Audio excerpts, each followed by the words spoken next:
Bienvenidos a Zoom Cubano, un programa del Consejo para la Transición Democrática en Cuba, un encuentro semanal de entrevistas y reflexiones sobre el presente, pasado y futuro de la isla, transmitidas a través de los canales de Cubanet.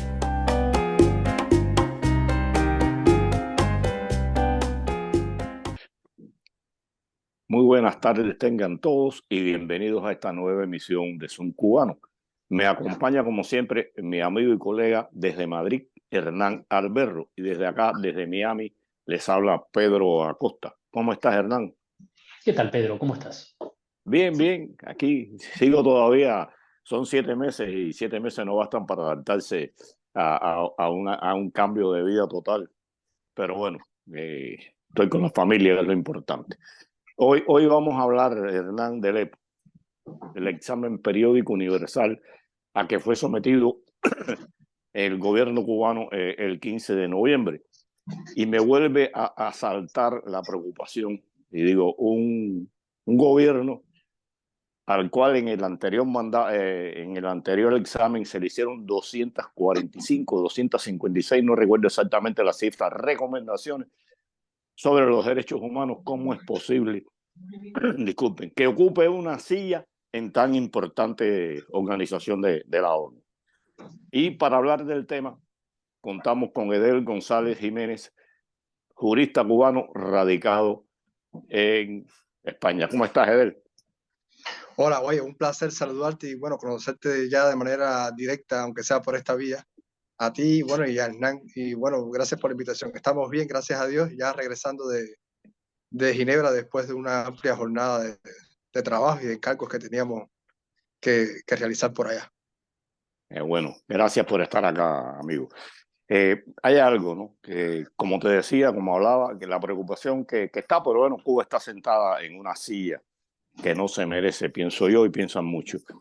Se habla de que le hicieron 200 y tantas recomendaciones, más de cuántas recomendaciones, pero un poco no se habla de la categoría de estas recomendaciones, y Cuba, aunque sabemos que son mentirosos, Bruno nos dijo que había cumplido 200 y tantas recomendaciones de las que se le habían hecho en el examen anterior. Habría que ver cuáles fueron las que cumplieron, si realmente las cumplieron y si realmente van a seguir cumpliéndolas, porque el ejemplo está en la propia Constitución cubana, que da un grupo de derechos a manifestación, asociación, etcétera, etcétera, y después las leyes mismas condenan esto que aprueba la Constitución. Habría que ver la calidad de estas recomendaciones que Cuba cumplió y cuáles no. ¿Pudieras, Edel, decirnos algo sobre esto, que sea pequeño, sobre esta parte que te acabo de comentar? Sí, cómo no, claro que sí. Siempre hay opiniones al respecto.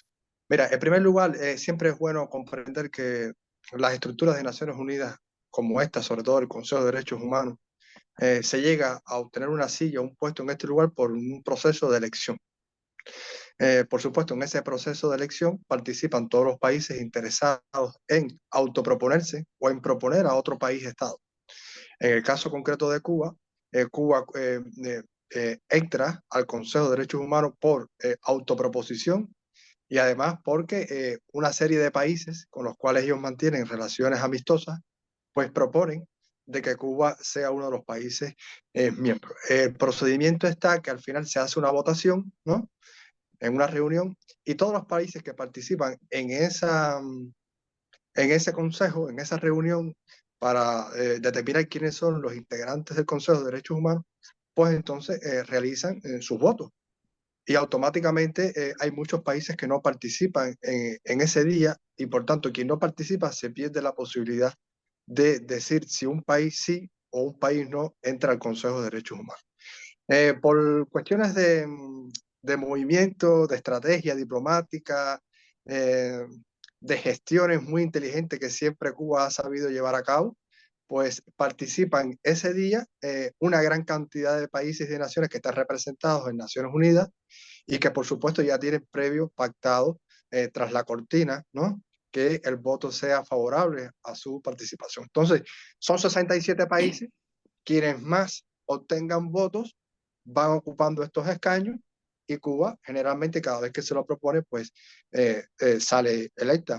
Me acuerdo que una vez Cuba cedió esa posición a Venezuela y por supuesto toda su estrategia política la dirigió hacia Venezuela y ella, evidentemente para no competir con Venezuela, porque se sabía representada allí también, pues entonces le cedió esa posibilidad. Son maniobras políticas, son muchos mecanismos diplomáticos, muchos intereses los que están en juego y Cuba durante años ha sabido llevar a cabo eso.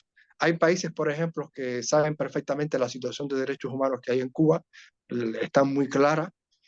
Sin embargo, como no tienen interés en participar ni de ofrecer a favor a favor o en negativo de un Estado, pues entonces se pierde la posibilidad de votar y no se promueven otros que realmente pudieran ser más ejemplares. Por tanto, Cuba legítimamente sí participa en el Consejo de Derechos Humanos por este mecanismo de introducirse, pero desde el punto de vista moral, evidentemente es uno de los países que más recomendaciones y más señalamientos tiene. Ahora bien, con respecto a la segunda parte de la cantidad de recomendaciones que le hicieron en el examen anterior, que fue el tercero al que Cuba se somete, hay que decir que solamente se computan aquellas recomendaciones que Cuba aceptó, Ah, porque las que Cuba no acepta, como que no hay una vinculación jurídica fuerte y no hay un instrumento jurídico internacional que obligue a responder por las recomendaciones que se le hacen cuando Cuba decide no aceptar esa recomendación por cualquier motivo que alegue, y sabemos cuáles son los motivos, pues evidentemente esa recomendación no se tiene en cuenta por los organizadores de la comisión del EPU. No obstante, el hecho de que una recomendación pase de un examen a otro, ¿no? Como por ejemplo el tema de no firmar los pactos internacionales sobre derechos políticos y sociales, el tema de no firmar protocolos facultativos que permiten, ¿no?, de que Cuba sea juzgado, investigado o cuestionado en algunos procedimientos especiales de la ONU, en el que Cuba tiene que responder, esa firma que Cuba no la acaba, o esa ratificación que Cuba no la acaba de hacer, sigue siendo una recomendación que se le sigue alegando, ¿no? Y habría que ver cómo ahora Cuba responde a ella. Todo parece indicar que va a mantener la misma posición de no reconocer aquello que evidentemente, por supuesto, tenga un contenido libertario, tenga un contenido democrático, que impliquen, por ejemplo, una reforma de transición hacia un modelo mucho más inclusivo, mucho más participativo. ¿Y con qué se queda? Con aquellas recomendaciones que los países aliados le hicieron bajo el carácter de recomendaciones constructivas, en el que, por supuesto, ¿qué es lo que hace Cuba, no? Empieza, por ejemplo, a acordar en el Consejo de Ministros o en la Presidencia de la República un grupo importante de políticas en formas de acuerdo, por ejemplo, como el adelanto de la mujer. En el seno de del EPU, de este ejercicio, los países aliados vieron como muy positivo de que Cuba, ¿no?, promoviera un programa integral que se llama el adelanto de la mujer. Sin embargo, ninguno de esos países escudriñaron de que realmente cuál es el adelanto de la mujer, porque no ha habido, después de ese pronunciamiento oficial por el Consejo de Ministros, ninguna normativa realmente que garantice el adelanto de la mujer en Cuba, más allá de lo que ya sabemos que existe declarado en la Constitución, en la ley, igualdad, no discriminación y cosas al respecto. Ni tampoco se profundizó, por ejemplo, en el tema de las mujeres que tienen una forma de pensar diferente, que tienen derecho a ejercer algunas libertades públicas y a no ser reprimidas por ellas. En nada de eso, por supuesto, ninguno de los países aliados se investigó, y por eso es que son alegaciones muy formales. Más bien estamos hablando de un proceso de números, donde lo que se dan es estadística, pero el fondo de las cuestiones y las recomendaciones que Cuba incluso que Cuba aceptó y que debió gestionar, no se van a ver, porque ya te digo, hay detrás una negociación política, hay intereses políticos, hay manejos políticos que subvierten y que anulan la eficiencia y la eficacia de un enclave, una reunión tan importante como un examen EPU en el seno del Consejo de Derechos Humanos. oye, es muy interesante eso que me has dicho.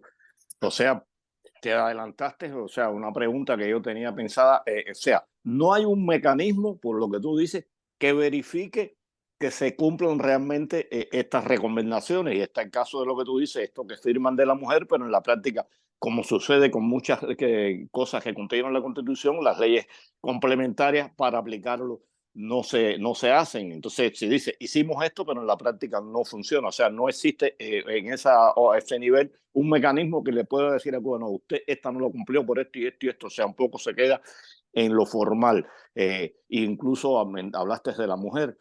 Y en este año, llevan años varias organizaciones feministas cubanas e internacionales exigiéndole y pidiendo al gobierno cubano que firme una ley contra la violencia de género.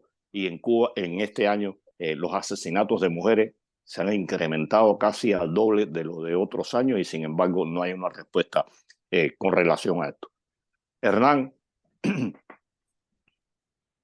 No, quería preguntarle a Edel, sé que Edel ha estado en otras oportunidades en Ginebra, ¿cierto? Y, y te has Correcto. entrevistado con diferentes representantes y demás. Entonces quería saber, primero un poco una perspectiva comparada en términos de tiempo. Si ves algún cambio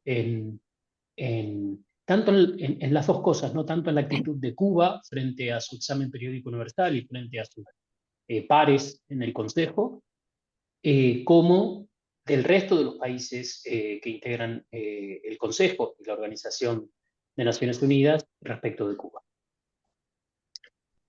Sí, en el plano personal, yo percibo, Hernán, de que realmente la imagen Cuba está bastante resentida dentro de mecanismos especiales y estructuras de las Naciones Unidas. De hecho, muchos de estos mecanismos, por ejemplo, no pudieron rebatir el informe del Estado de Cuba dentro del EPU porque a ellos no se les permite acceder dentro de Cuba a verificar el cumplimiento de las recomendaciones que ellos dicen que han cumplido, de cualquier tipo de mecanismo. No permiten, por ejemplo, que se visiten las cárceles y prisiones, no permiten, por ejemplo, que se visite el sistema de salud de forma integral para ver la calidad del derecho.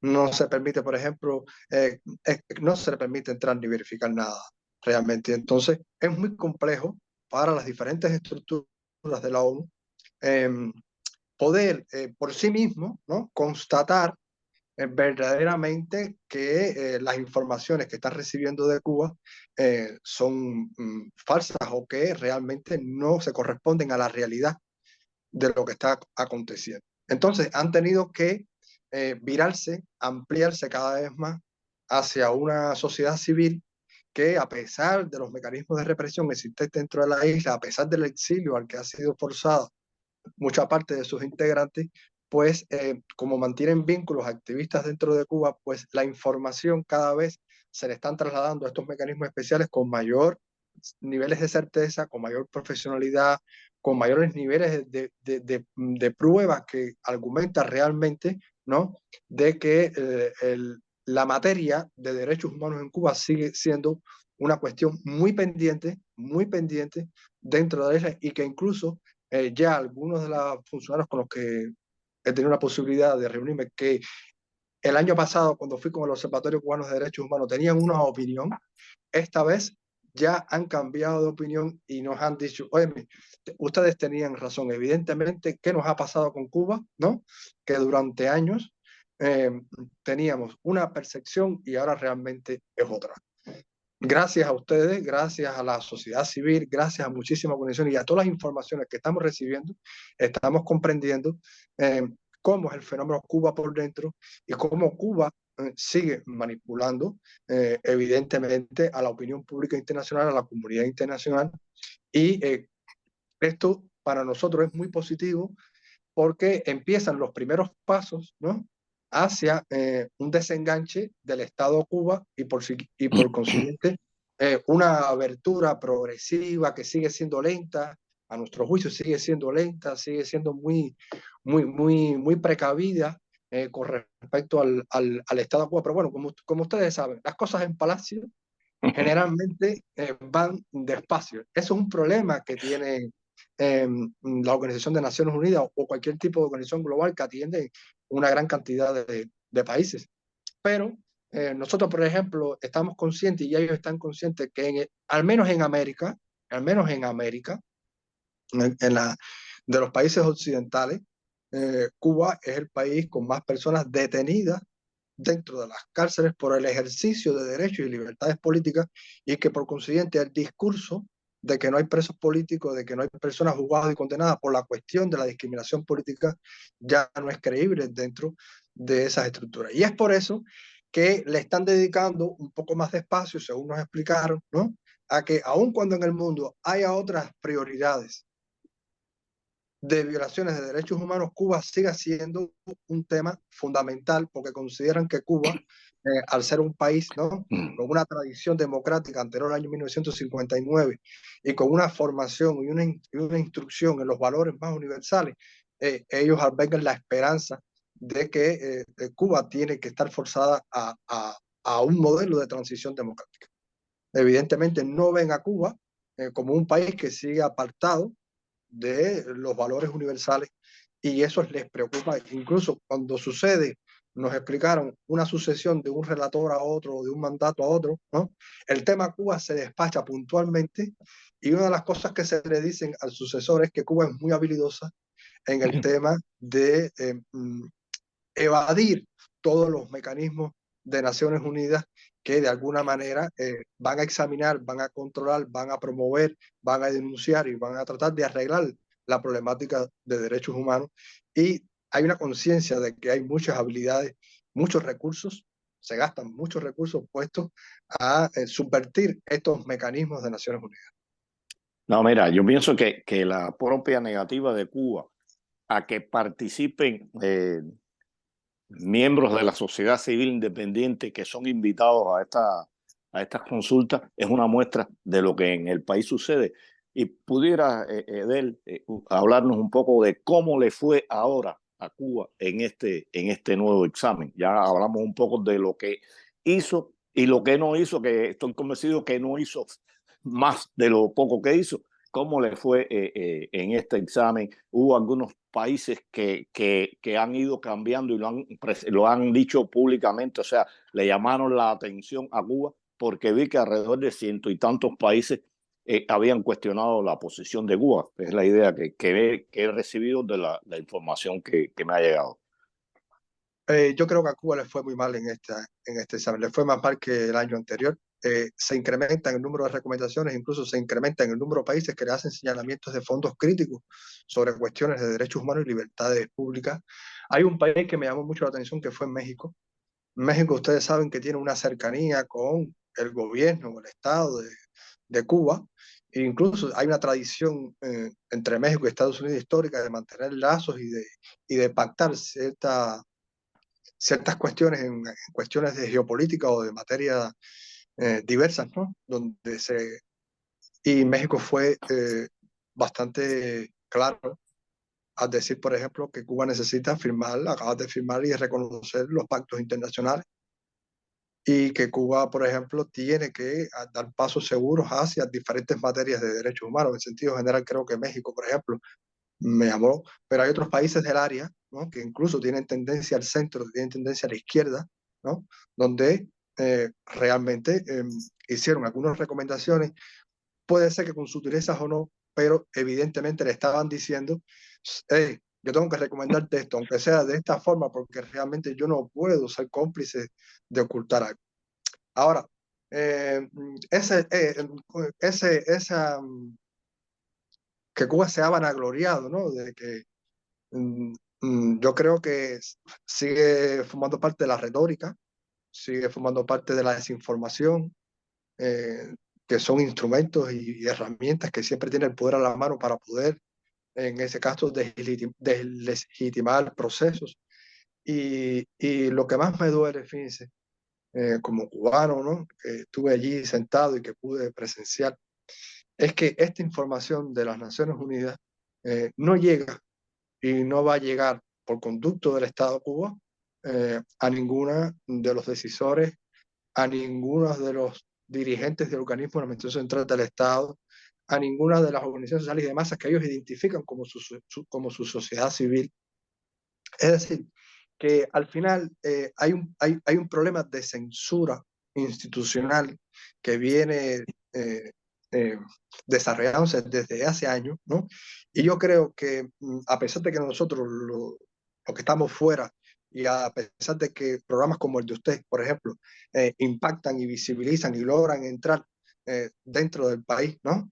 Nosotros tenemos que ser capaces de desmantelar y de denunciar, ¿no?, la obligatoriedad de publicar todo lo que acontece en el Consejo de Derechos Humanos, las recomendaciones de por qué viene y que eso tiene que llegar definitivamente al pueblo, tiene que llevar a los funcionarios, tiene que llegar a los jueces, tiene que llegar a los fiscales, porque muchas de esas recomendaciones, ¿no?, van dirigidas a ministerios específicos que están incumpliendo con el mandato. Sin embargo, yo que formé parte del sistema judicial, que fui presidente de un tribunal provincial, que me reuní a altos niveles con altos dirigentes, a mí siempre me se decía que Cuba no había sido condenado ni que violaba derechos humanos y que por consiguiente, ¿no?, nosotros éramos un país ejemplar a nivel internacional. Entonces, tengo que decir esto aquí entre ustedes, amigos, y bueno, tengo que decirles lo que nos están escuchando, de que con independencia que hay personas que de manera dolosa, de manera intencional, están desarrollando actos concretos de represión y de restricciones de derechos y libertades, ¿no? Hay otros que están tomando decisiones de manera muy simplista, que no están cumpliendo con su deber real, como yo no lo cumplí en su momento, de averiguar dónde estaba la verdad y por qué las cosas suceden, y de exigir información, y de exigir respuesta, y de exigir transparencia. ¿Para qué? Para que la persona pueda decidir en mejores condiciones. Entonces, hay unos responsables que son directos y hay otros responsables que son por dejar de cumplir la misión de averiguar la verdad. Y a esto habría que dirigirse, ¿no?, hacia Cuba. Es decir, señores, miren, uno de los requisitos que tiene el Consejo de Derechos Humanos es que el informe que al final va a elaborar el EPO, como el tercer informe, como el segundo informe, ¿no?, tiene que ser publicado no solamente en Gaceta Oficial de la República, que es el medio fundamental, sino que tiene que ser publicado en el medio de prensa más leído dentro de cualquier nación. Eso es un requisito que lo exige Naciones Unidas. Pero no solamente el informe EPO, ¿no?, todas las alegaciones que hizo la sociedad civil, todas las alegaciones que hicieron las delegaciones de países, todas las alegaciones que hicieron los mecanismos especiales, defensores, promotores de los derechos humanos. Es decir, que todo eso tiene que ser publicable, y todo eso, evidentemente, tiene que ser publicable y tiene que ser accesible a la población. ¿Con qué objetivo? Con que la población participe verdaderamente en el proceso, pero no ocurre así. No ocurre así. Es una de las cosas incluso que yo he estado denunciando con los relatores que me he estado reuniendo, ¿no? La exigencia cuando ellos emiten una opinión violatoria y dan recomendaciones específicas, un deber que están incumpliendo y que no lo está siguiendo, que no lo está comprobando estas estructuras de Naciones Unidas, es a dónde llegó y quién fue el que contestó. Por ejemplo, si detenciones arbitrarias dice que con respecto a un preso opina que hay detención arbitraria, ¿no?, quien tiene que dar respuesta no es el Ministerio de Relaciones Exteriores. Evidentemente que tiene que dar respuesta es el órgano judicial que dictó la sentencia y que se hizo firme. Entonces, ¿por qué yo recibo una respuesta del Estado de Cuba, del Ministerio de Relaciones Exteriores, y no un dictamen del Consejo de Gobierno del Tribunal Supremo Popular ante un organismo internacional?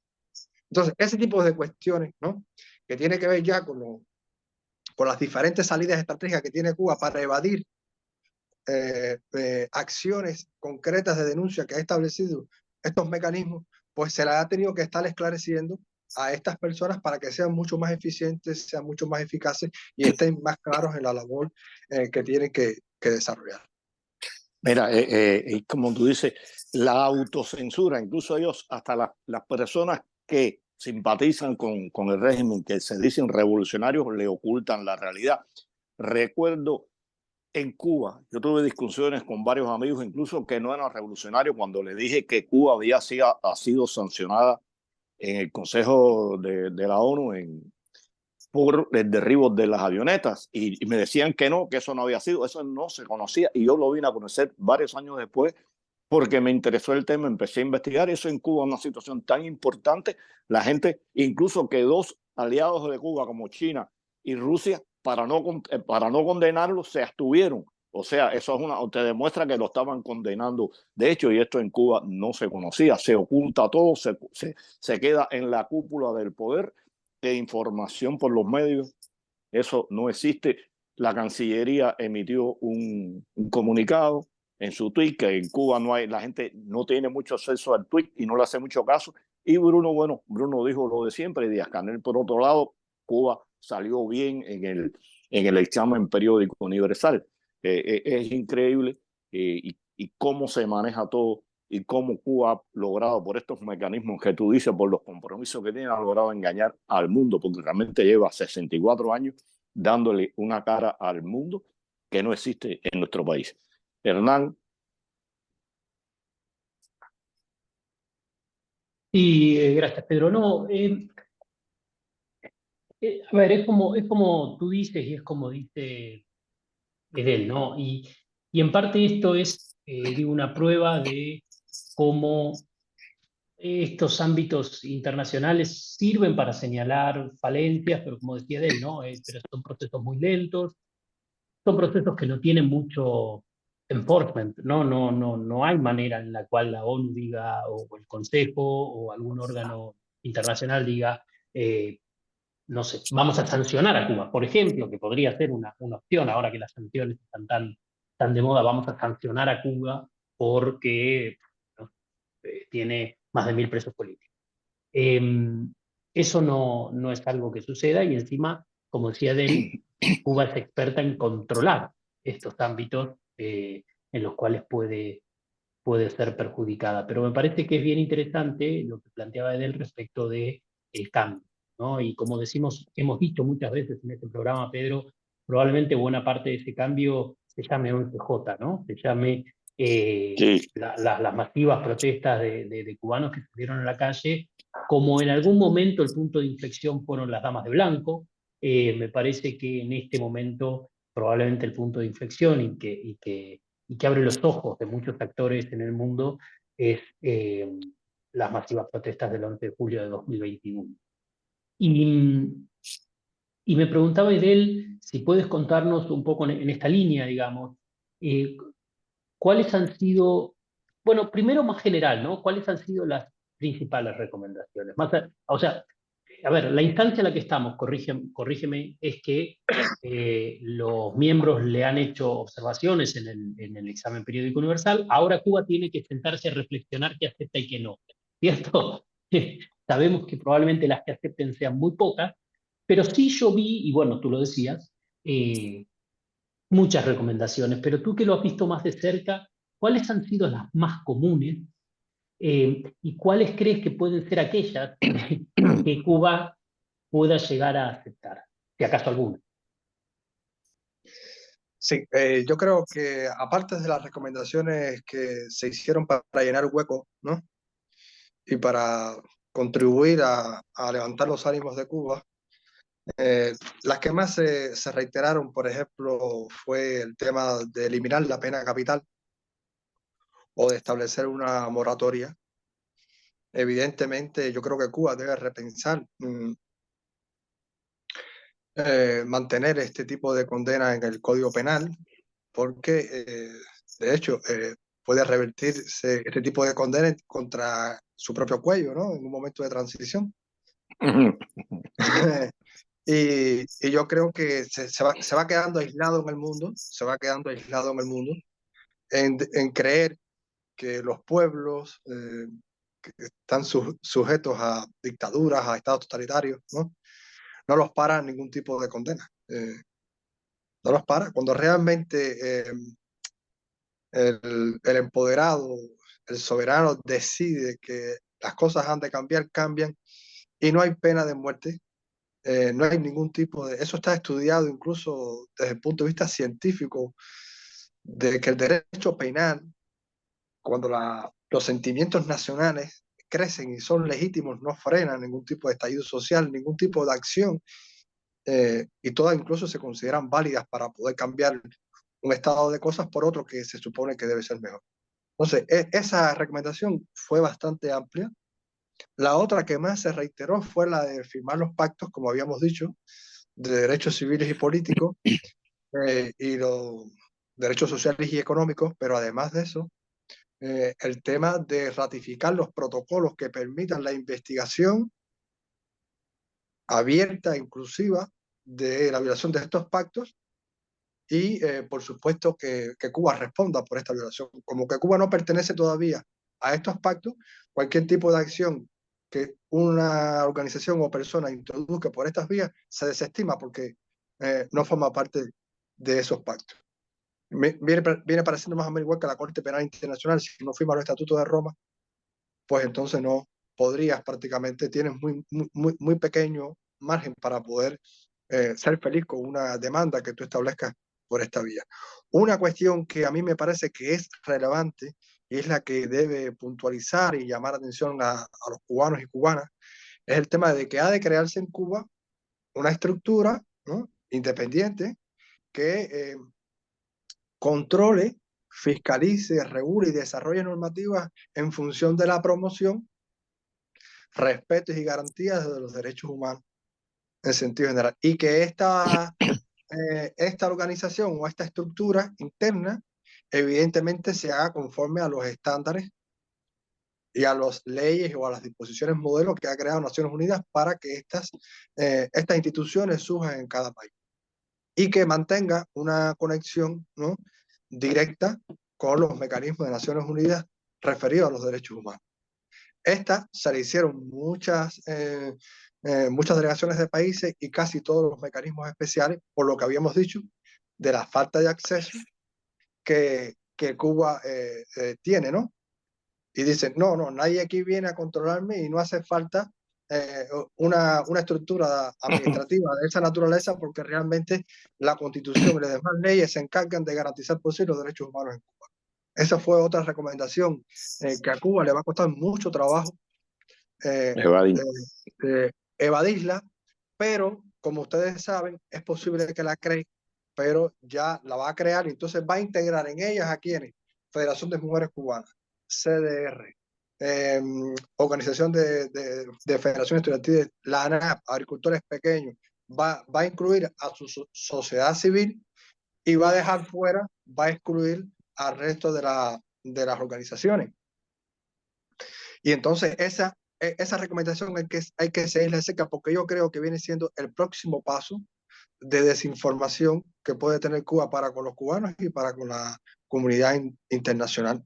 Yo creo que de todas, también, por ejemplo, Cuba podría dar el paso a través del mecanismo del indulto, ¿no?, a la libertad de una X cantidad de presos políticos de los que hoy nosotros, por ejemplo, o los que registran muchísimas organizaciones como el Observatorio Cubano de Derechos Humanos, Prisoners Defender, Justicia 11J, que casi todos coinciden en que, Cubalex, que casi todos coinciden en que hay más de 1000.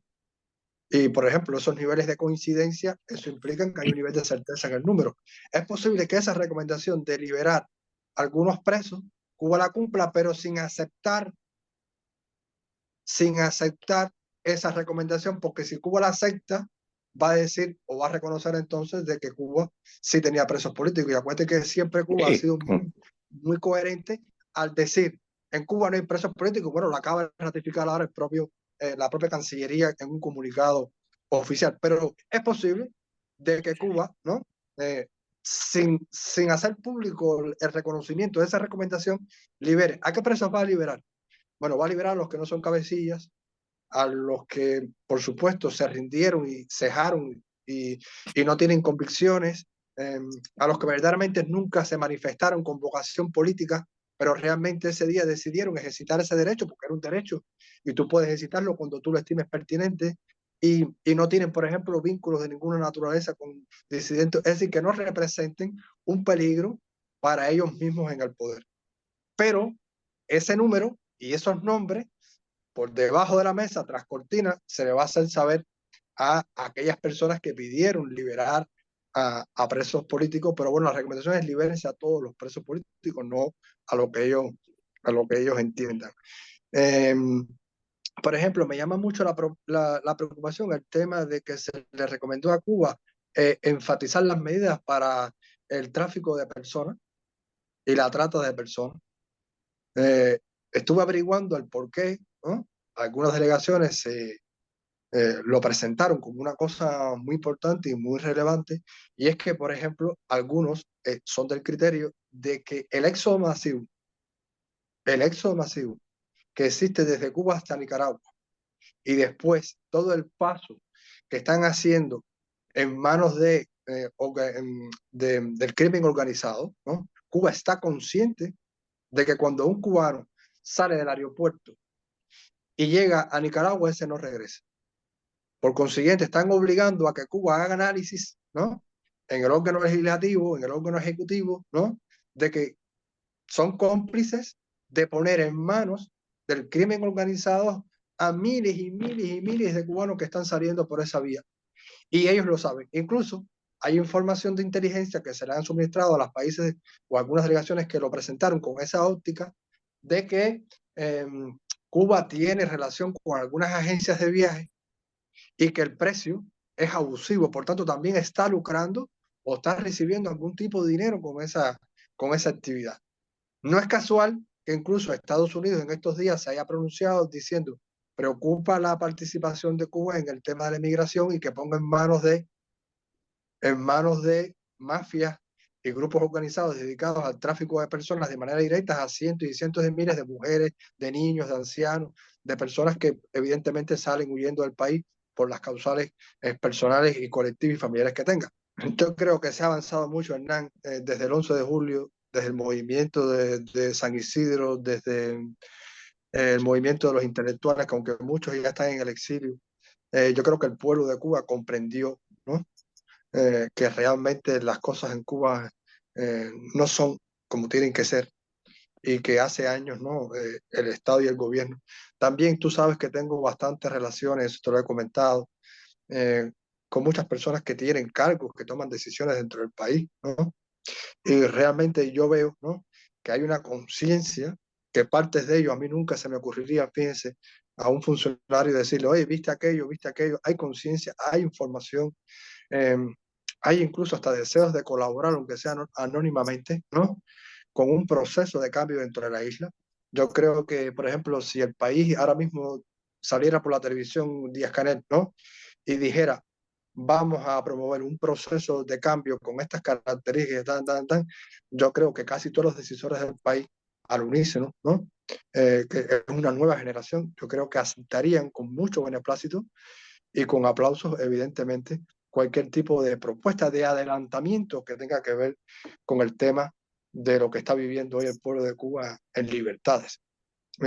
Y apoyarían, de hecho, esos procesos de cambio. Lo que pasa es que todavía los mecanismos de miedo, los mecanismos de terror a consecuencia, eh, le sigues anulando al ser humano, ¿no? Cosa que es natural, las capacidades de activarse, de moverse, de movilizarse en función de cambio, pero me consta que la mayoría está consciente del problema y que poco a poco, con los argumentos que le estamos dando, con programas como este, la prensa independiente, las denuncias diarias que se están haciendo por las redes sociales, todas estas cuestiones, pues evidentemente están impactando en el corazón de las cubanas y cubanos y yo tengo mucha confianza en que esto no va a ser una cosa perenne. A pesar de que llevan 65 años, yo no, no, no soy del criterio que hay otros 65 años más. No, no, no. Cuba es distinta.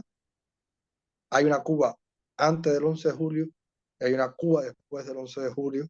Eh, no es que lo de atrás sea cero, es la base, son los pilares de muchas cosas importantes, pero evidentemente tengo esperanza de que poquito a poco se vaya introduciendo. Por ejemplo, ya Cuba no tiene cómo sostener el hecho de seguir legislando sin tener bases materiales para que ese derecho que él cree, ¿no? se, se garantice. Por ejemplo, el derecho a la salud, sí. Tú declaras que tienes derecho a salud. ¿Cómo yo puedo acceder a los hospitales? ¿Con qué calidad me dan ese servicio médico? ¿Tengo los medicamentos? ¿Tengo la tecnología para diagnosticar enfermedades? Eso no existe. Entonces, la población, por ejemplo, ha ido reconociendo de que incluso esos derechos sociales de acceso a la salud, de acceso a la educación, de cierta tranquilidad ciudadana, ya ni tan siquiera Cuba puede sostenerlo. ¿Por qué? Por el modelo que realmente está imperando dentro de la isla. Entonces ya cuando la gente vea que no tiene nada que recibir, independientemente de que no hay pan en la bodega, independientemente de que no hay medicamentos, independientemente de que no hay transporte, independientemente de los apagones, pero que ni tan siquiera ya no tiene ni la salud, ni la educación para sus hijos, ni otros servicios que son necesarios para vivir con unos niveles mínimos de dignidad, pues yo creo que ya ese viene siendo el fin, como estamos en el fin de un modelo que ha de cambiar. Mira, yo viví los últimos 30 años en Cuba en un barrio que era de la burguesía capitalista y pasó a manos de la burguesía socialista en el Casino Deportivo en La Habana. Y a mí me trataban, y yo trataba con tiros y troyanos. Incluso sabían quiénes yo era. La represión, los cercos que me hicieron ayudaron a que mucha gente se acercara a mí, porque yo era un padre de familia, un tipo serio, un tipo trabajador, y veían lo que me hacían simplemente por no estar de acuerdo con el sistema. Y te puedo garantizar que más del 90% de la población en Cuba, aunque sean incluso militantes del partido, quieren cambio, saben que aquello no funciona, pero está el miedo y el oportunismo de algunos. En Cuba, si hacen una... Por eso siempre han temido y le temen a que exista siquiera un solo partido. Yo lo he dicho muchas veces, el partido, el nombre que le pongan, va a derrotar plenamente y ampliamente, va a ser una derrota y nunca lo van a permitir. Pero sí, yo estoy de acuerdo contigo, porque te digo, tiros y troyanos, y se acercaban a mí personas y me decían, Pedro, esto es así, esto es asado, yo no luché por esto. Y la gente sabe, la gente comprende, y el mismo actuar del gobierno contra los opositores, contra la sociedad civil independiente, le va demostrando al pueblo de qué va el sistema. Hernán. No, pensaba que es un poco, y de hecho él citaba recién al Observatorio Cubano de Derechos Humanos y pensaba que es un poco lo que conversamos con Yaxis hace algunos programas, ¿no? Que tiene que Sí, ver con el nivel de pauperización, por ponerle una palabra, de la situación social en Cuba y cómo las carencias y falencias que mencionaba él en términos de educación, en términos de salud, cortes, acceso a alimentación, pero incluso hoy en día cosas que hasta hace poquito eran impensadas en Cuba, niveles de violencia, inseguridad urbana, eh, eh, permean a toda la sociedad, ¿no? Ya no es que el militar o el que tiene su libreta limpia no sufre un corte de energía eléctrica o no tiene que hacer cola durante 2 horas porque hoy hay aceite. Eso le toca a todos, ¿no? Y bueno, lo comentaba él, ¿no? Esta cosa de el hartazgo ha llegado a las más altas esferas del gobierno incluso, ¿no? Edel, nos estamos quedando sin tiempo. Me gustaría preguntarte si hay algo que te gustaría agregar, algo que no te hayamos preguntado que te parece importante de señalar. No, yo creo que me gustaría aprovechar el espacio, ¿no? Para decirle a todos los cubanos que son víctimas de violaciones de derechos que realmente es necesario, aunque no haya confianza institucional, porque eso es otro problema que enfrenta la sociedad cubana, que nadie confíe en las instituciones, que tenga que ver con el tema de la justicia, que tenga que ver con la reparación de algún daño y perjuicio, no hay una confianza. Es útil, yo sigo insistiendo de que es útil, Hernán, agotar todos los mecanismos internos establecidos, aunque sean mecanismos subvertidos, porque cada vez que uno hace una demanda, una denuncia, aunque se la rechace, ¿no? Está introduciendo la información o está trasladando la información de manera oficial a aquellas personas o a aquellas conjuntas de personas o a aquellas organizaciones que están al margen por la censura de lo que está ocurriendo en el país. Esto es un pensamiento que evidentemente es estratégico, ¿no? Pero que es importante de alguna manera y por otros canales hacerlo saber. Luego, todas estas cuestiones, todas estas decisiones ayudan en un futuro a las comisiones de la verdad, porque evidentemente todo esto queda en un tema de registro y en un tema de registro público al cual después se puede acceder, ¿no? Y saber descartar quiénes verdaderamente una vez, 2 veces, 3 veces, 4 veces, 5 veces, ¿no? Se le propuso decidir sobre un caso que manifiestamente había una violación. Sin embargo, su respuesta fue negativa, por ejemplo, y no es que, por ejemplo, no es que yo diga que tiene que ser juzgado ni condenado, porque al final puede estar cumpliendo con un deber en este momento, pero, por ejemplo, esa persona pudiera estar inhabilitada para cumplir la misma función en un momento de transición, simplemente por eso, porque ha dejado de cumplir con estándares y deberes internacionales. Y luego, cualquier tipo de denuncia interna después es muy importante porque como que estamos en esta batalla de que la comunidad internacional conozca a Cuba como es real, ¿no? Lo primero que nos preguntan es, ¿y se han agotado todas las vías internas? Y nosotros hemos tenido que decirles, no. ¿Y por qué no? Porque no hay confianza institucional. Sí, pero es que nosotros no podíamos proceder con la profundidad del análisis que ustedes nos están presentando, que no desconfiamos, sin antes no hay unas negativas, ¿no? De las vías internas. Entonces, eso cuarta y frena también mecanismos de descaracterización o de denuncia en el plano internacional. Por tanto, es un elemento importante a trasladar todas aquellas personas que pudieran trasladarlo. Otra cosa así, bueno, la muerte reciente, ya tú sabes, le dieron licencia extrapenal justamente el día antes de morir, cuando ya parece ser que los médicos le dijeron se muere dentro de prisión. Yo voy a decir aquí que eso es una licencia penal coordinada. Yo estuve